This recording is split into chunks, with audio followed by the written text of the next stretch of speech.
Okay, so welcome everyone to Megan's thesis defense. It's an exciting time of finishing up a whole program and celebrating this research that you've done. Thank you so much to Joyu and Timothy for being readers, and take it away, Megan. Awesome.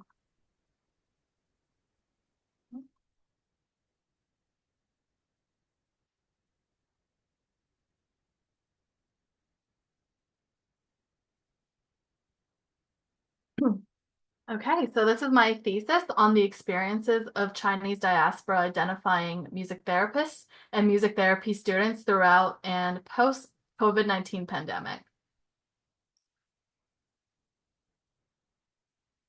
My motivation for this research began with my personal identity. I identify as Chinese diaspora through my identity as Chinese American. I also identify myself as a cis woman, middle class, educated, and heterosexual.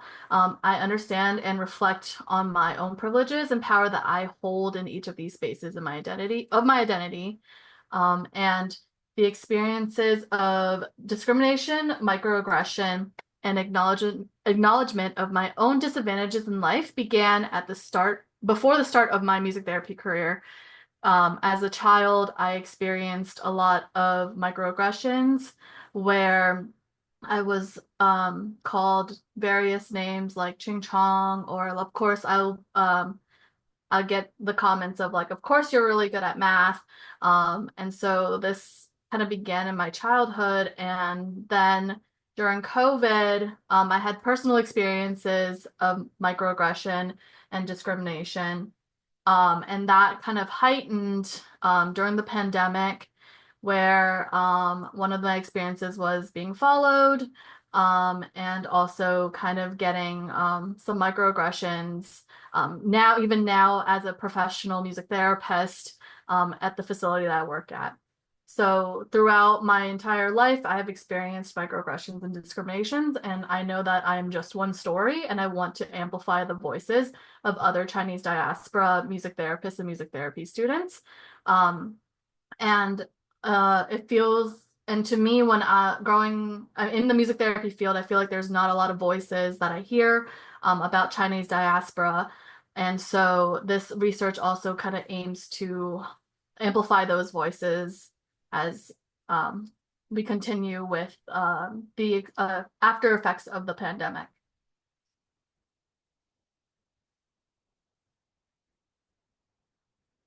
So the purpose of this research was to understand the multiple perspectives and experiences of Chinese diaspora during and after the COVID-19 pandemic.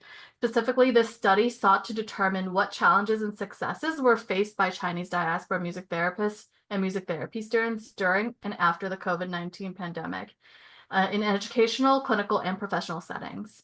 And to understand what context Chinese diaspora music therapists and music therapy students found solace during and after the COVID-19 pandemic. Three research questions were examined throughout the research to really understand this phenomenon. And so the first question was, what are the experiences Chinese diaspora music therapists and music therapy students? What were the experiences of Chinese diaspora music therapists and music therapy students during and after the COVID-19 pandemic?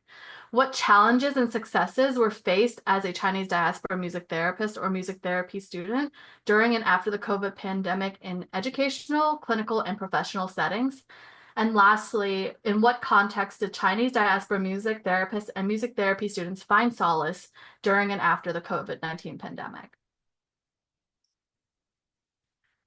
First, I did literature review, and to define Chinese diaspora are people who have ancestry in China and live outside of China. So this includes people who have immigrated and migrated, as well as adoptees. Historically, we start with post-colonialism. Post-colonialism promotes cultural diversity while still being managed by the implicit white supremacy.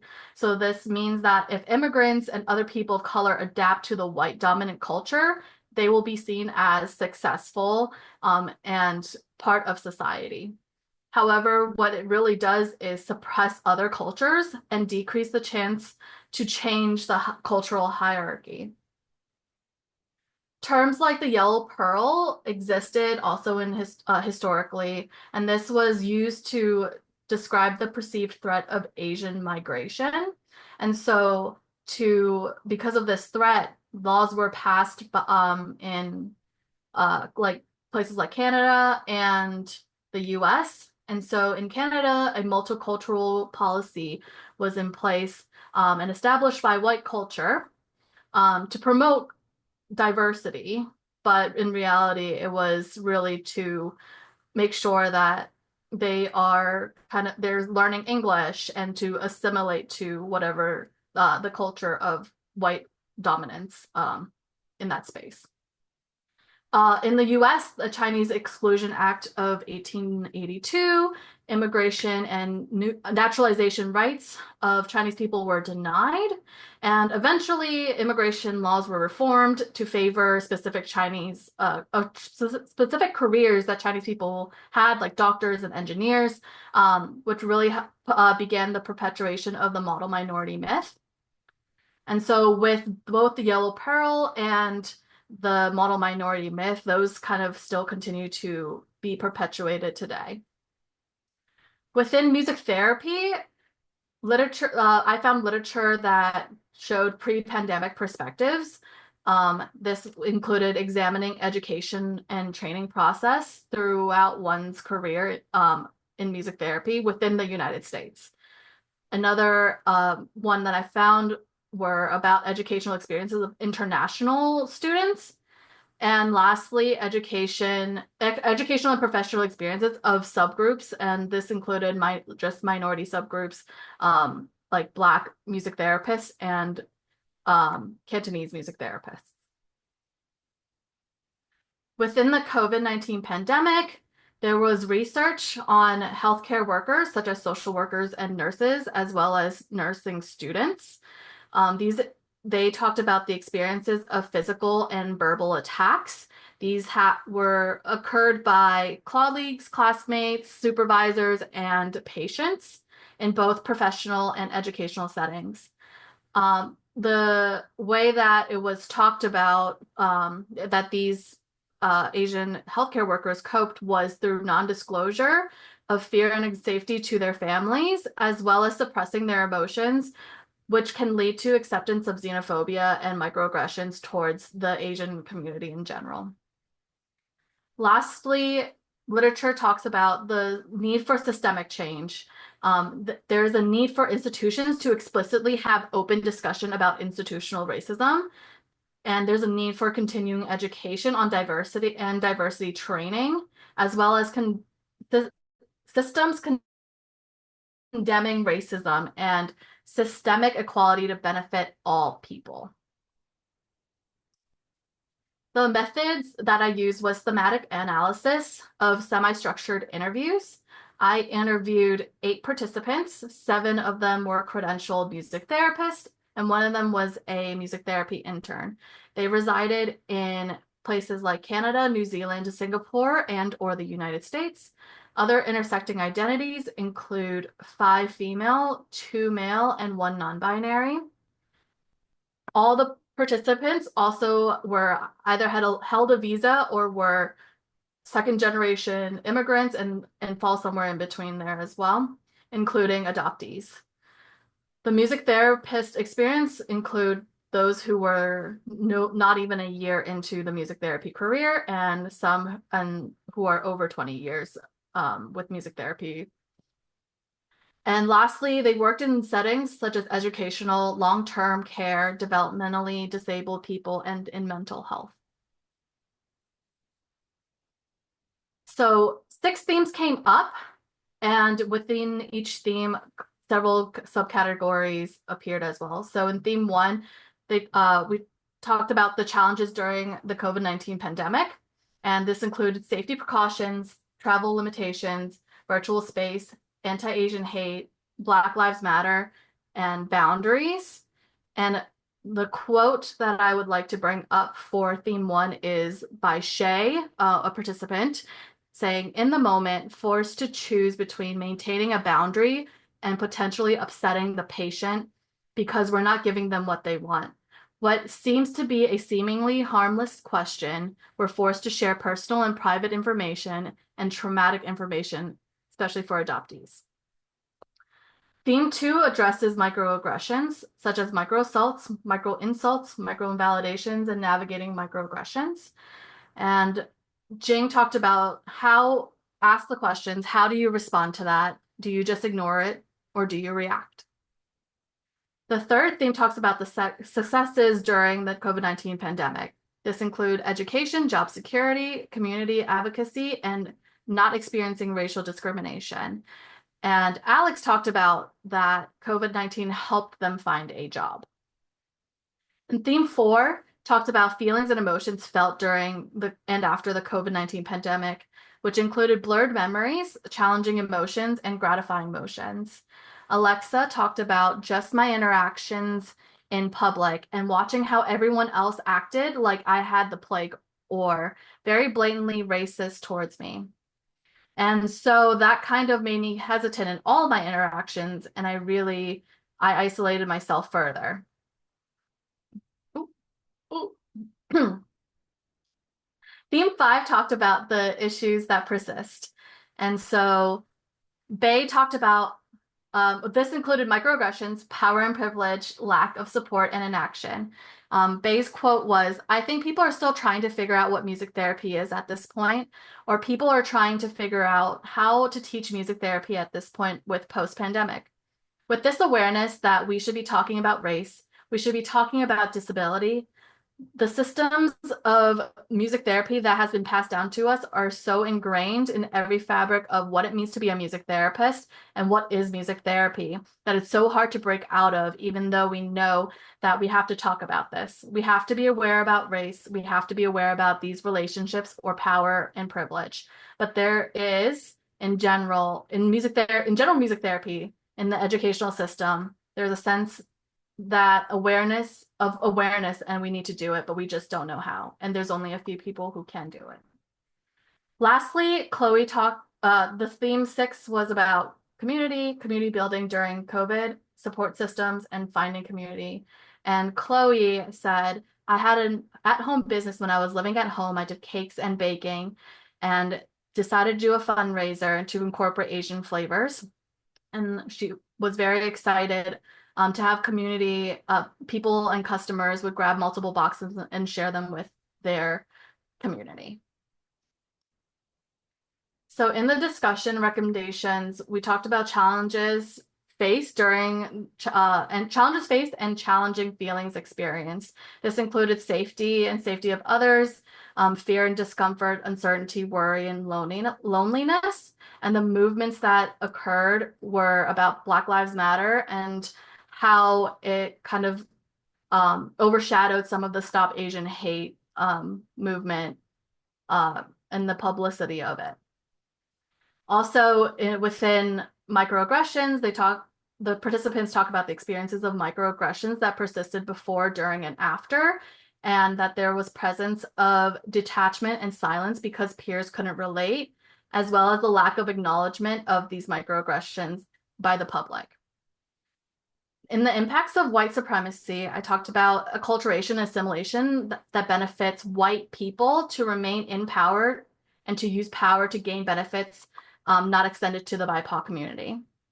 And with during the pandemic, the dominant group could have felt loss of power and felt no benefit, which led to blaming and increase of anti-Asian hate and microaggressions from all other minority groups as well. It is important for white culture to choose action and support rather than inaction and absence. Success and finding solace, participants talked about building community with friends and the Asian Music Therapy Network in the United States. This led to a sense of accomplishment and enjoyment.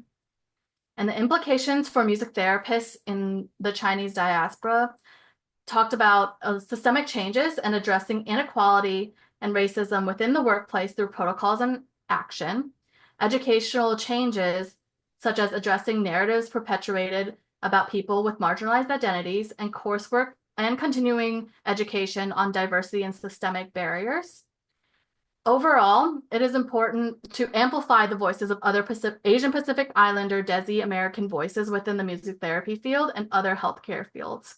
In order for liberation to happen in music therapy, we need to unify the marginalized voices and bring about change in music therapy. Thank you.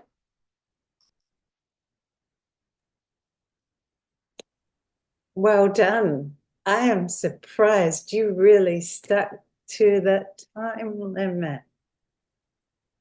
Wonderful. I'm only saying that because I've often been there when it's hard for you to do that, but I'm I so know. proud of you for doing that. Yes. I was like, I So definitely could talk on and on and on, but I am also, I know, I yes. know, I know. So we are going to let you talk on and on in response to different comments or questions that people have. So Timothy, we thought that we would start with you because you've had a little bit more experience doing this with us. If my computer, please let me know if I lose connection and I'll turn off my camera. I am so sorry for being late, y'all. It's the last rehearsal for the opera that opens this weekend, and I lost track of time. And then, of course, my computer wouldn't connect, so I apologize. Please accept my apology. Um, Megan, I loved and hated on reading this because it was triggering on many cases, which tells me this research is needed. So I just want to affirm you if you need it, but if not, but just let the community know this is needed so much. And I'm happy I was uncomfortable on reading it. And I mean that as a compliment. So I want to first just say that. Can I ask you, did you experience any trauma while you were writing this yourself? And how did you navigate that?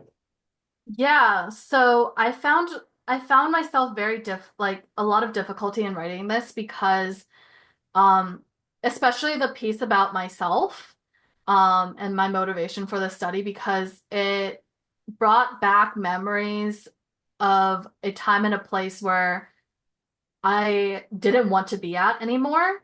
And I think I'm still working on healing through that experience. Like again, like I talked about being followed at Walmart. That was a very traumatic experience, and to write that and to say it out loud has been very difficult. And I was telling Joey before this, like I didn't invite my parents to this because I don't think I'm ready to tell them about that experience as well. I don't know if they also would be ready to hear about my experience quite yet.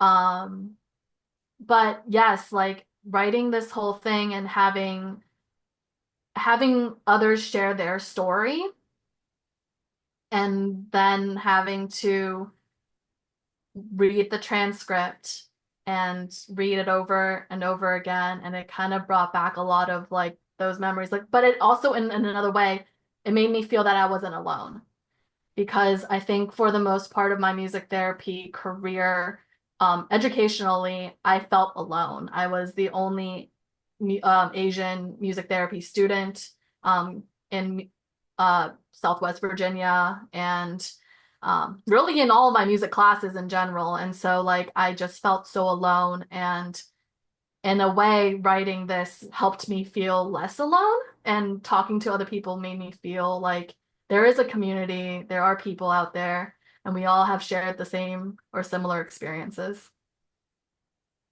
And you were actually an undergraduate during COVID. Yes.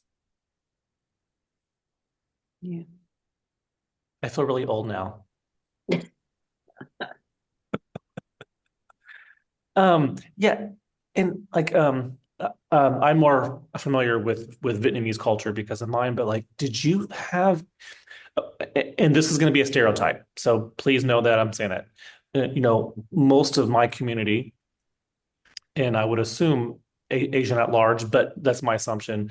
There is a sort of like an impression to not admit you're wrong, to not show weakness, and if you're hurt or offended, you're weak, because you allowed yourself to be offended and hurt.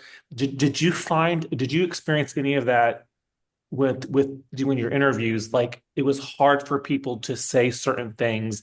Did you have, and what did you have to find a way to create? Of course, you found the safe space, right? But safe space only goes so far when someone literally, since birth, has some things ingrained to like not share you're uncomfortable, not share that your feelings are hurt, not share that you've been harmed. Was that an experience? I think because I started off the interviews sharing my own experiences and being vulnerable in that space myself allowed my participants to engage in a different way. But I will say that, there were questions like of me following up and asking and asking for more.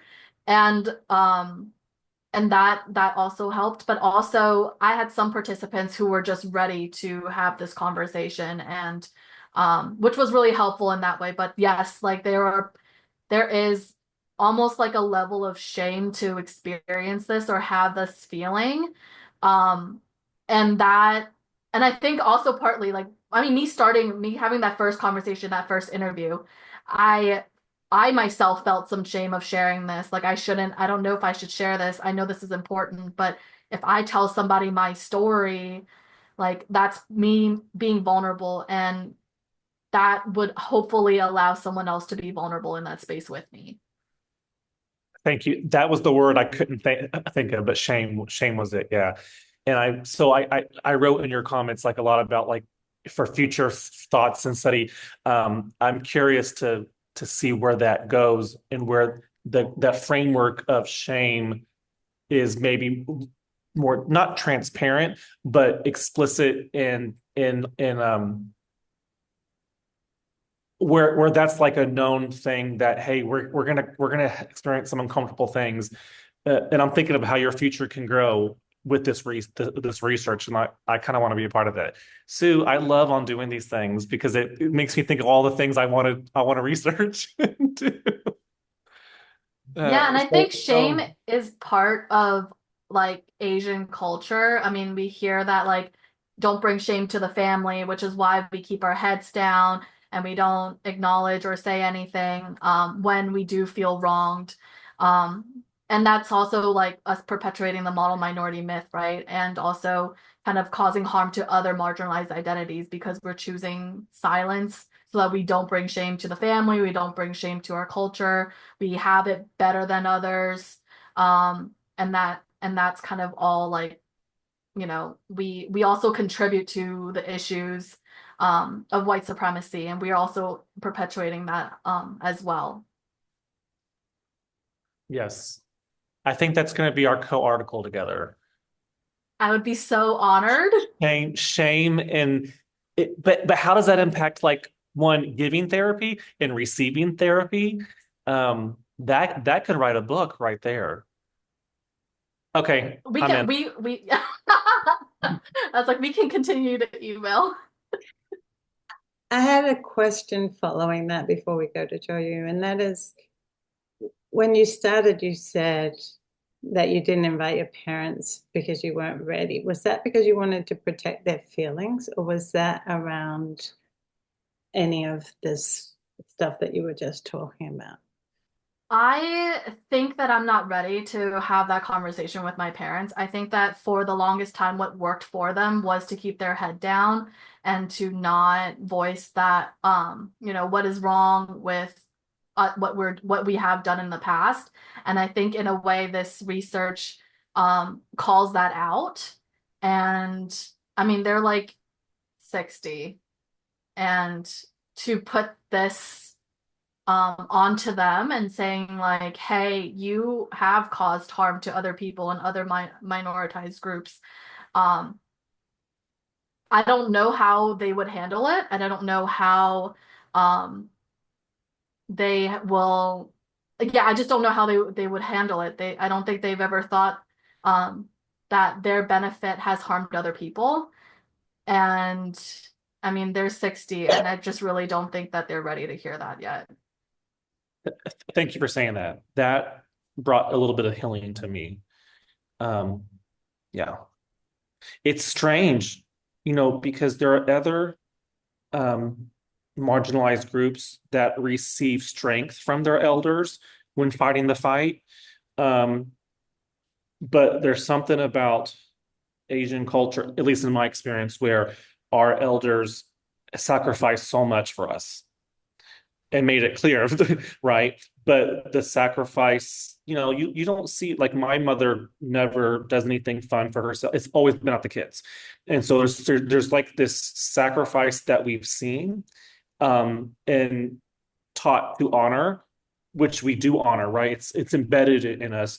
But the fact that the harm that was passed down through generation, it's not worth, in my line, and Megan, it's not even worth just going there because one, the thinking, our way of thinking, especially now, if you're in America, we're so Americanized, right? That our elders can't even comprehend that, right? And so we can't, and so but because of what we know they had to give up. Sorry, I'm processing this now for the first time, so give me a second. Like we have to almost come to our liberty in silos without them and live a dual life. And Megan, maybe Joel, you can talk about that. It's like it's very. I've never had my freedom with my mother as far Yeah. as like my healing and overcoming and yeah, I'm sorry, I'm not processing this for the first time, so this is really like a surreal moment for me. I'm gonna Yeah. stop. No, I agree. For most of I would say like my first 20 years of my life, my parents didn't believe in mental health. And so now as they are 60, they're starting to grasp the mental health concept and why therapy is important. Um, Still not accepting that they themselves probably need to go see a therapist, but it takes time, but it's just one of those things like, is this worth having that conversation with? Is this going to change anything? And ultimately, like for my parents at this point in time, they this is not something that they are going to take time to accept, to learn, to really like process through. Um, when when they are still like, if we're talking about like the hierarchy of needs, right? They are really still like with the immigrant mindset of processing like, oh, food, having food at the table, having safety needs met, and all of that, rather than more of like the self-actualization of how I mean, they were actually, now I'm thinking about it, reflecting, they're now just working more of like how to make themselves feel happy and what that means to them as like 60-year-old people, right? And going on vacation and taking that time for themselves. But to think even higher than that and about society and they um how their thinking has harmed their children, even I think that's beyond what they are able to do at this time. I still love them. If they ever see this, I still love you. Of course, of course. Joe, you. Hmm. Okay. I am not going to jump in this conversation yet because there are some reflections I want to bridge over. I want to take a moment to, first of all, congratulate you on this research project and the willingness and the courage to dive in and not just put your story out there, but also um, building that bridge between uh, these different therapists around the world. And I really feel that this is just the beginning. And there are so many possibilities to go from here for sure. And so I'm gonna circle back. I have like some notes here and there, and really exciting, I think, questions of just wanting to know more of your process too. So not to get too technical, but I am really curious. Your topic and this theme, right? Like Chinese diaspora and how the transformation paradigm, the before, the during, the after. I am a little bit curious to also see like what you define as kind of like post-COVID, because COVID is here to stay. And you being an undergrad student during this process and really reflecting the Asian community as like the big umbrella and then zooming in. And I think it's really ambitious and absolutely needed ambition to dive into these stories. And so some of the investigation, right? Like all of the experiences during COVID. What was it like to be a music therapist, or what was it like to be a music therapy intern as a Chinese diaspora?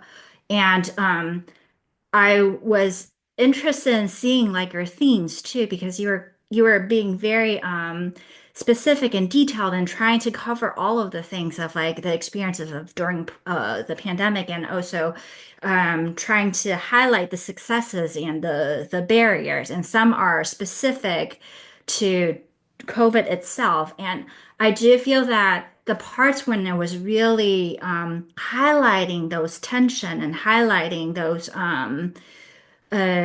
truly like tension and release, like when there's moments of like celebration, when there's moments of like going into the inner parts of and kind of like connecting what Timothy was asking, and when you and I were just checking in about why this might not be the best introduction to let your mom know that, hey, this is my story. Like, I can like truly resonate that in a way that it's almost like even if you want them to know your story, this might just be so intense that they would go into freeze mode or maybe denial. And I highlight some of like your writing of I was first of all like curious about the way a lot of Asians or a lot of uh Chinese diaspora like cope with the sense of previous generations and how that complex trauma response, like that foundation and the history of emotional suppression, and how the sense of safety, right? Like what are these like core values?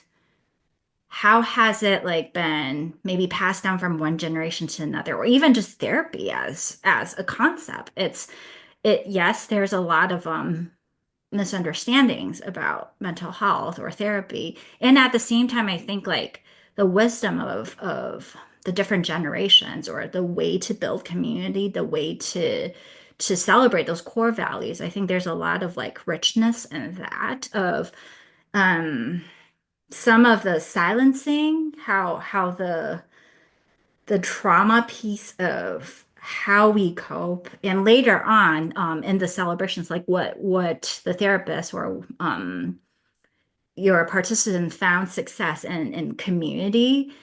I think there's like something really resonating from two ends that is really specific to Chinese. And and the bigger umbrella, it there are some patterns, I think, that I'm Taiwanese, and there is a lot of shared history and shared core values with Chinese, even though I would not identify as Chinese, but still knowing the language and there's something I think like that is like a little bit micro, and then it's almost like a ripple effect of like looking the layers and the layers and the layers.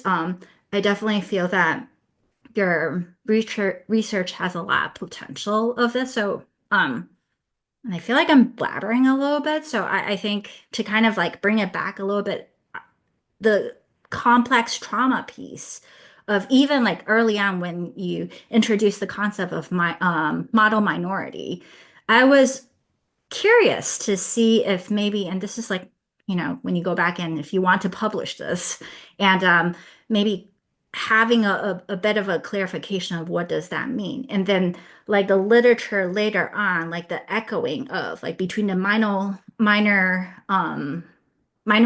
model minority of the literature with, let's say, later on, the Black Lives Matter movement and how Asian community felt like, yes, there was still a lot of silencing, and how some of these like intertwinedness of, yes, ultimately there needs to be or ongoing systematic change, even though it doesn't feel like it, but how it's it's not separated, but how it's so intertwined and how Asians, yes, we were harmed, and at the same time, it's not necessarily like a choice, but sometimes it's also like maybe there's a choice there. I think I'm really curious of like the accountability piece and also allowing space for healing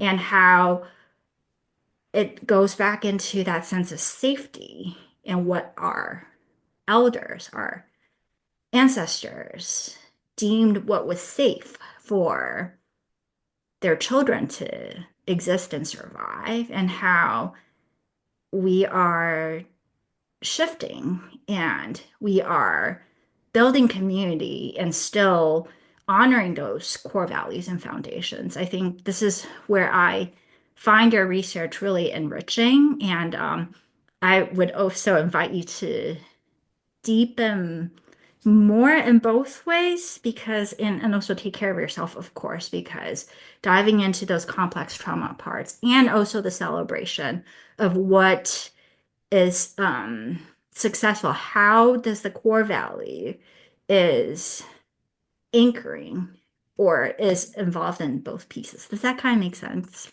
Yeah, yes, for sure. I also talked a lot. I didn't really allow space to for a question. So I'm going to pause, but let you um, ask me questions, I guess. No, and I agree with you about what you said about Black Lives Matter and Stop Asian Hate.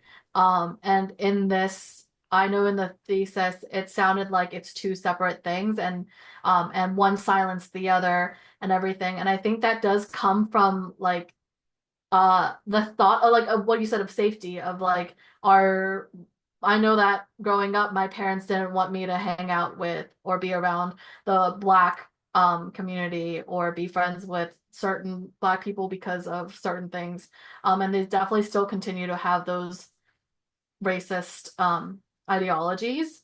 And so like how is that continuity like to be perpetuated in even this generation, and why are we not exploring solidarity for both for everyone, and not make this in this or that or either or, and I think that's really important to also to talk about and investigate and dive more into as well. Absolutely. I, again, resonate very deeply. I guess I consider myself as a first generation immigrant because my parents did live here when I was a kid, and because my dad studied here, they moved back to Taiwan. I came back here later on as like a young adult, and there's so much of, I think, existing tension and um, not not because it's not growth mindset. It's because I think like some of the lived experiences has not been updated. And part of my confusion is also how in Taiwan, my parents are very, very aware, very active, and very action oriented about racial injustice. And then we put them here, and their lived experience is still existing in late 80s, early 90s.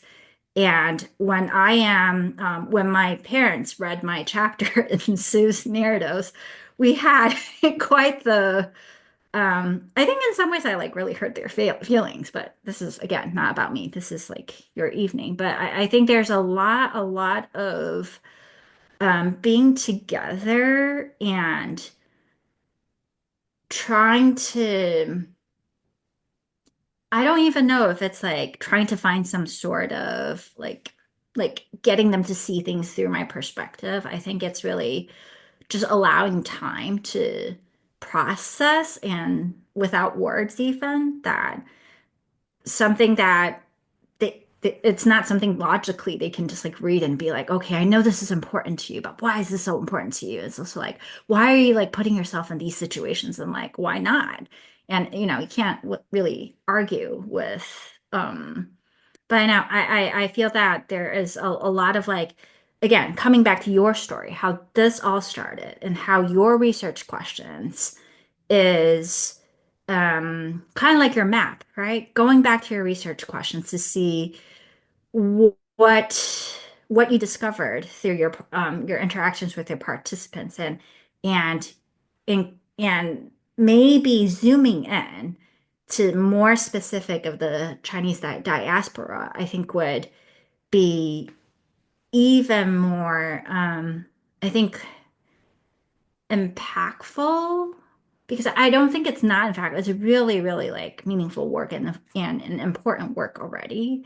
But I do feel that um, coming back to your research questions and your motivation, and that's going to be something I think that allows you to amplify your voice even more. Okay, so I think I probably talked too much, so I'm gonna pause. But congratulations, Megan. Thank you. You're muted. So you too. are muted. Sorry about that. I'm going to follow up on that one as well and say that maybe what you can do in the discussion is to really even more highlight what Joey was just saying in terms of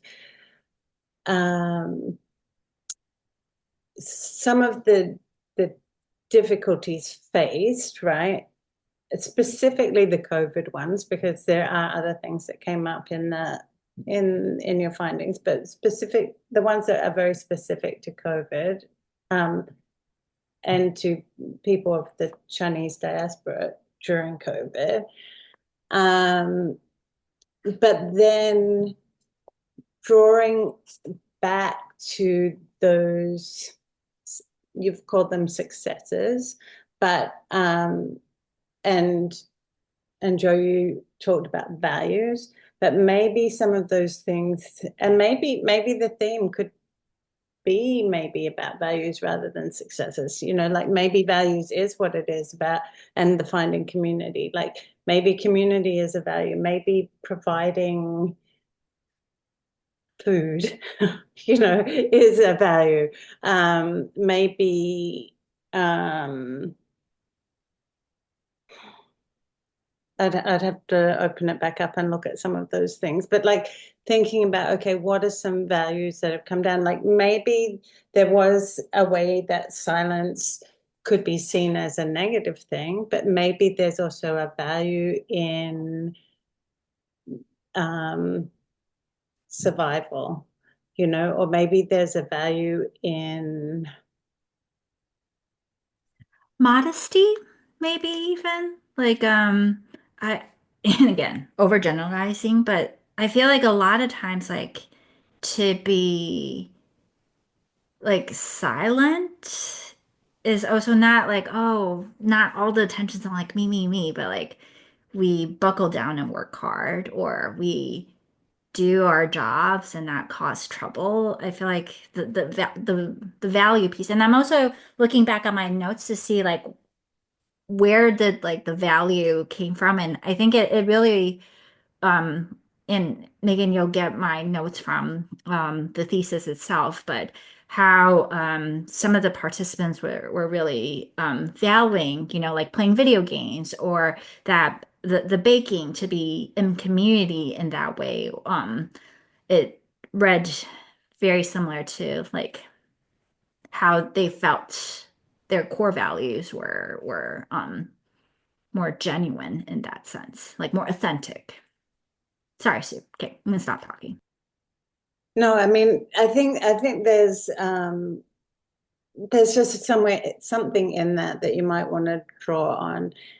It's going to be a difficult tightrope to walk because you don't want to say that people who are more vocal are less modest, especially when you're comparing that with Black Lives Matter. But it might be that given the history of enslavement of Black people and the continual lynchings, even in the present day, like some people would talk about George Floyd as a lynching, even though it wasn't a lynching, but a modern day kind of lynching.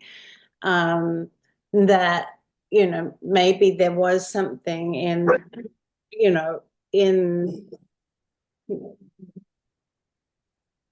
some of the quietness of that, even though there shouldn't have necessarily been, but maybe there's something, I don't know, but I think that it's a very difficult tightrope to walk. And so it'll be tricky. You can work out how you want to address that or not address it.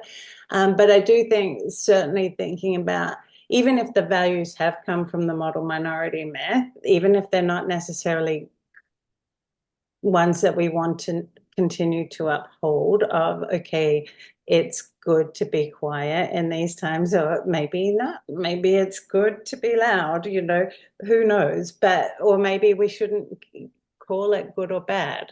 But these are things that certainly resonate with things that were passed down, maybe more around that, like these are values that were passed down that seem to have come together. But what was it that helped people? It was finding community. It was coming together to speak out about things as young people. It was finding ways of helping by, doing things for the community. And so maybe there's ways of drawing that in that discussion. And I really, really resonate with what you said, Sue, because I think part of what, Megan, you're also inviting, not just your participant, but also the music therapy community, right? Like you ask the questions, like very few people know how to teach this. I'm also curious, like, what are they doing is actually helpful? Like, how are we challenging what was deemed safe? Like, what was considered modest is on what expense, and how we are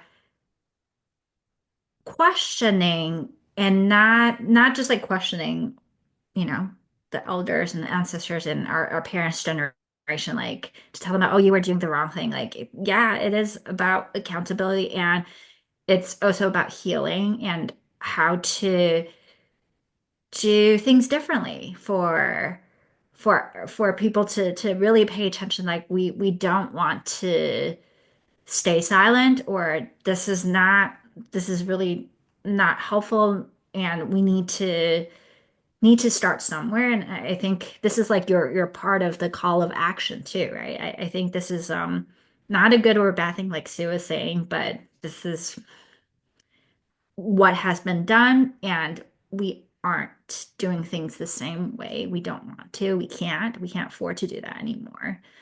And I think there is some way to like highlight how your participants are also reflecting on this need of change. And I would also love for you to put in an even stronger sort of statement toward the end, well, in the discussion, that looks at the fact that, like, often when we talk about issues of racism or issues of, you know,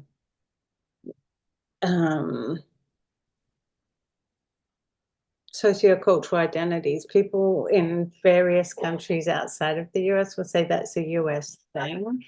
But one of the really beautiful things about this research is that you had people from various countries in a time of a world pandemic where China was being demonized right? And people of Chinese heritage were, and beyond Chinese heritage, because people don't know how to tell the difference, right? So, but people of Chinese heritage there was a lot of violence towards people.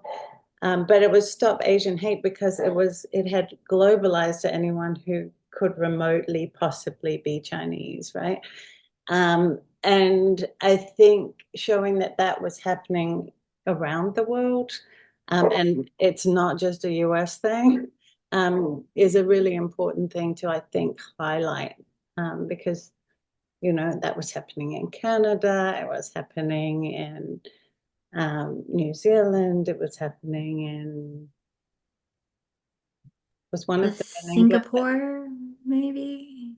Some of them were from, yeah, but was one of them in the UK? Yes, one of them was in the UK.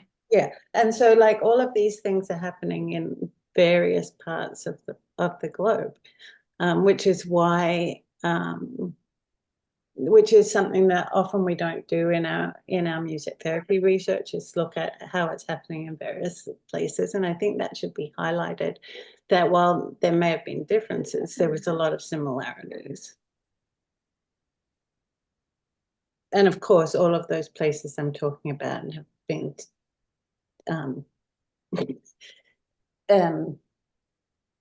taken over in one way or another, often by people from the UK, but yes, or France.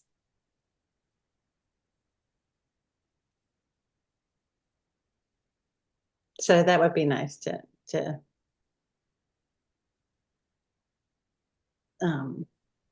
make more explicit. And then one thing that I keep sort of saying to you, but I'm going to bring it back one last time, is whenever you're talking about it or writing about it, here's my desire for you. And I think Timothy brought it up as well in his comments, written comments, is the way you use the term Chinese diaspora, where you're often using it as an identity rather than as a spread, right? And so I would either say part of the Chinese diaspora or in the Chinese diaspora or of the Chinese diaspora or, of Chinese heritage. But I would try not to just use it as in place of Chinese people, right? Yeah. And it's hard, right? But just sort of getting into that habit. Are there any questions or comments from either of your friends who are here that might have something to ask or say? I know you have friends beyond here, but the ones that are actually.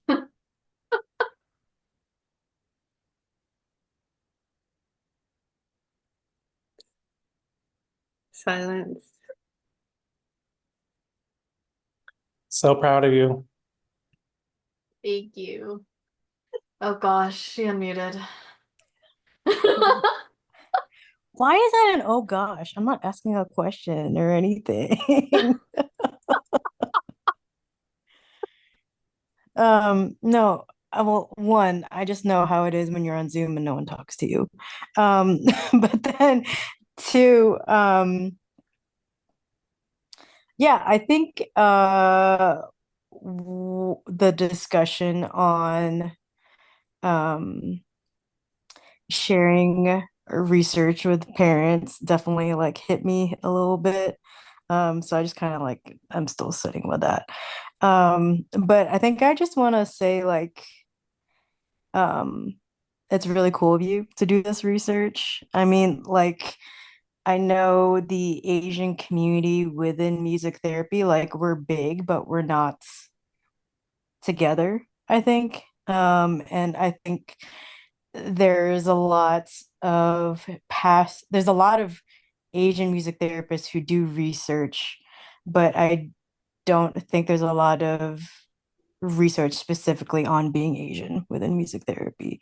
So I think um, this is important, and like I think it's definitely something that's needs to be addressed and considered instead of like swept under the rug as being Asian people do. So yeah, I just think it's cool and nice job.